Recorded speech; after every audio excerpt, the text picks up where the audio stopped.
Pierre, nous sommes face à deux chefs-d'œuvre de l'histoire de l'automobile. À la fin des années 50, au début des années 60, on ne pouvait pas faire plus beau que ces deux voitures de grand tourisme. Ferrari, c'était le nec plus ultra. Il y avait des hommes heureux quand même, comme Roger Vadim, qui roulait en Ferrari 250 châssis long California, c'est-à-dire des gens qui étaient à la fois esthètes et qui voulaient des voitures sportives.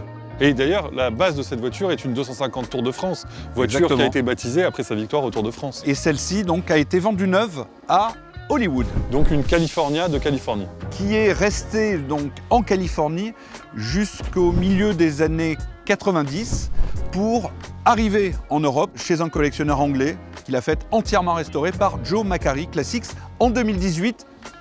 Tout comme cette voiture, une Lusso 250 qui a passé sa vie vendue neuve, donc elle est 64, elle a été vendue neuve en Suède. Exactement, elle n'a eu que 3 propriétaires en Suède, juste dans la fin des années 90, donc c'est une voiture qui a vraiment eu une vie assez tranquille, qui est aussi restaurée chez Joe Macari Classics, la même année, en 2018. Exactement. Et Joe Macari, qui a été agent Ferrari officiel à Londres, excellent pilote, et qui aujourd'hui prépare des Ferrari, excusez du peu, pour Sebastian Vettel notamment, et Adrian Newey.